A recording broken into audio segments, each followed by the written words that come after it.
with a smile on your face. When you're moving from place to place. Good morning, good morning, morning, good morning, morning.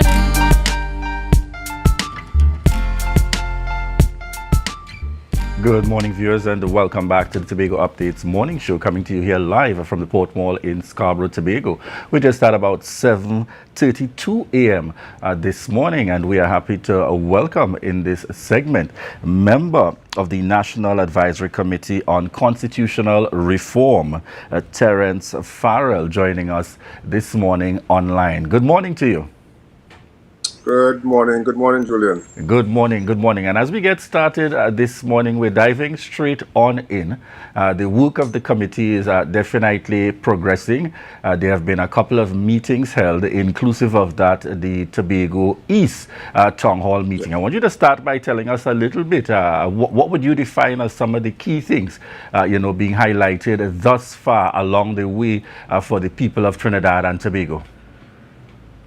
Well, I think there have been many recommendations, I think, coming out of the town hall meetings. There's a lot of focus, I think, both on the town hall meetings and on the submissions that we are getting via email on the questions of, for example, term limits for office holders, the Prime Minister, ministers of government. People want to see a parliament that is truly representative, working with them in their constituencies. So they want a greater connection between their parliamentarians and their local communities. And therefore that has led some people to kind of make some recommendations along the lines of should we have an executive president?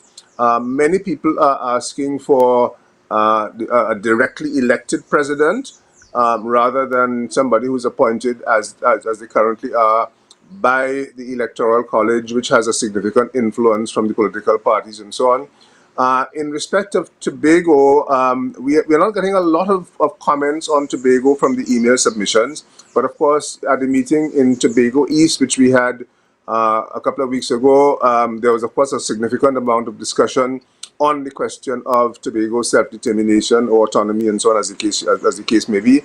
And we are expecting that at the meeting in Tobago West at Shaw Park this evening, we will get a similar kind of response from the Tobago audience on the question of Tobago self-determination and autonomy. All right, excellent. And as you're touching on this evening being the focus for the Tobago West outreach meeting and the town hall meeting, give us a little more details for those viewing and listening. What time will it be taking place? Who is it open to, etc., for all our viewers and listeners?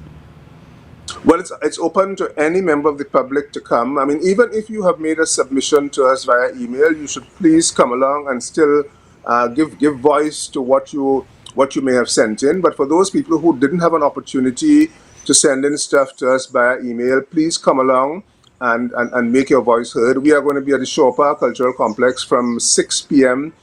This evening. Most members of the committee will be on hand.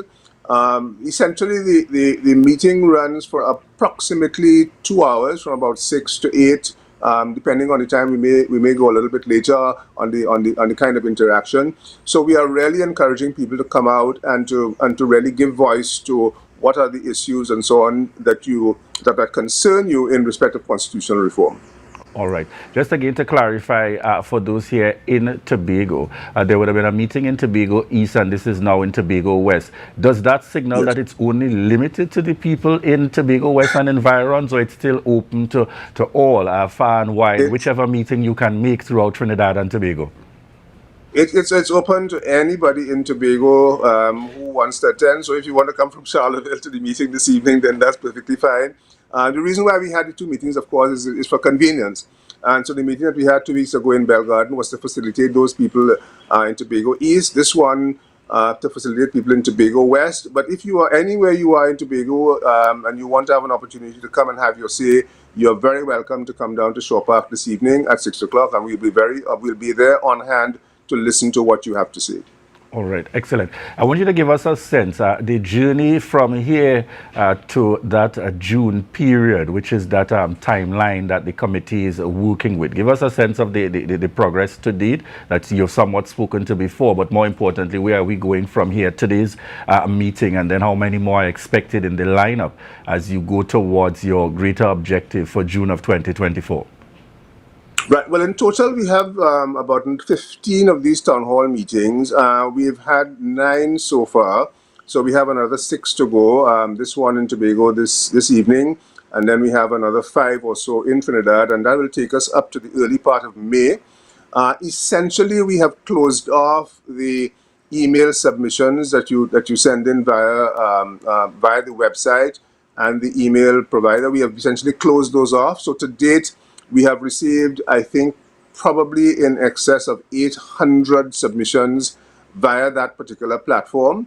But the town hall meetings are still open to people over the course of the next couple of weeks for people to come along and to make their views heard.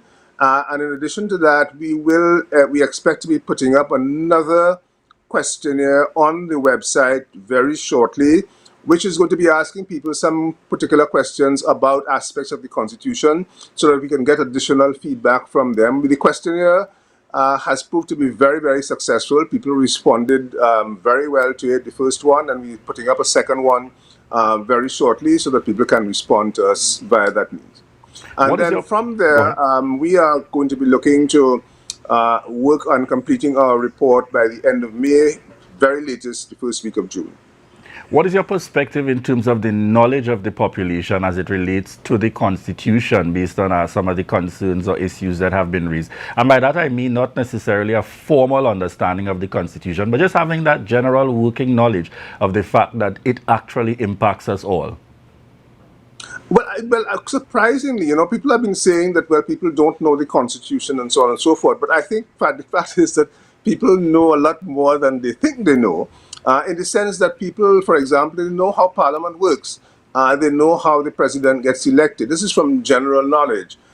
They know that there's a concern about accountability, for example.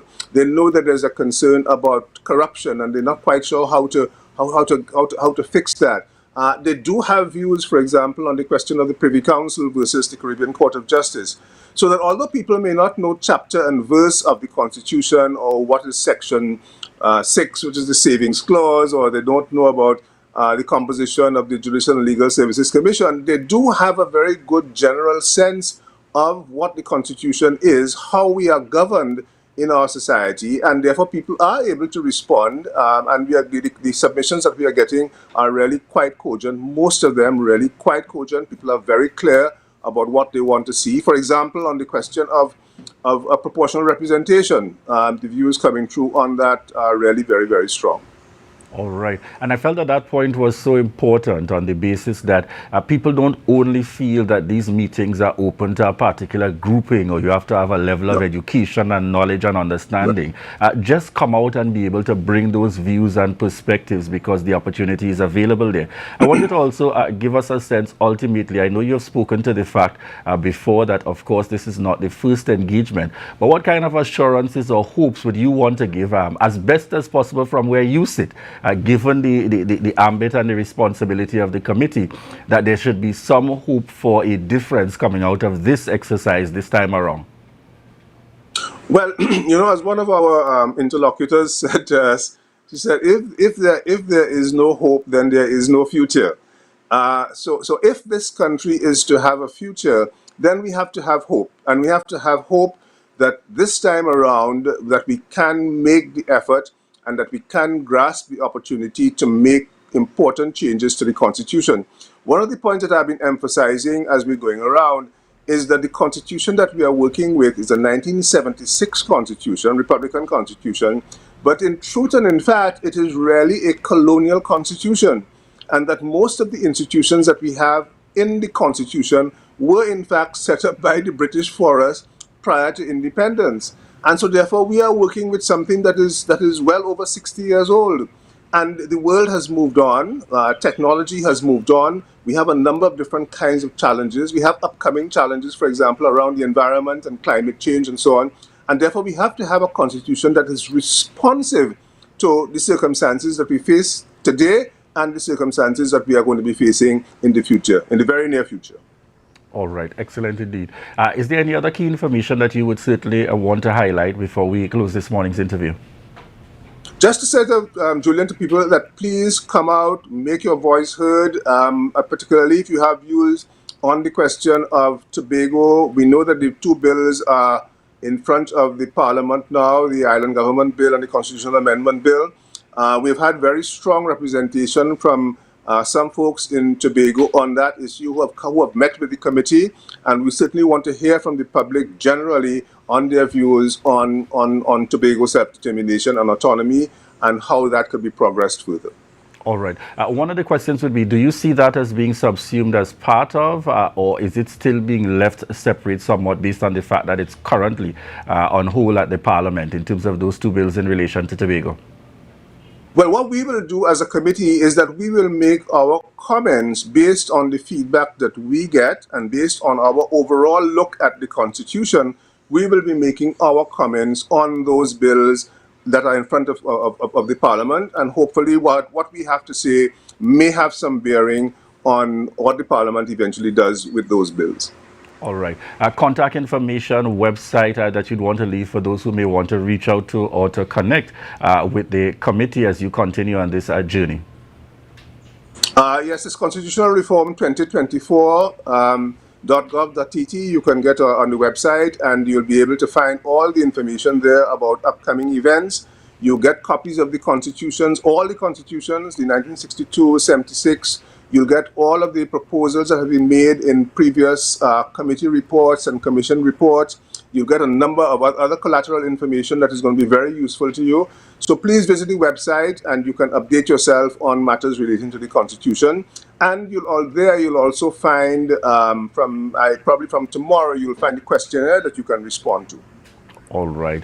Thank you very much there again, folks. We have Dr. Terrence Farrell joining us here online, a member of the National Advisory Committee on Constitutional Reform here in Trinidad and Tobago. And a reminder that this evening, today, Monday, from 6 p.m. at the Shore Park Complex, we have the Town Hall meeting taking place, and all are invited to come out and attend.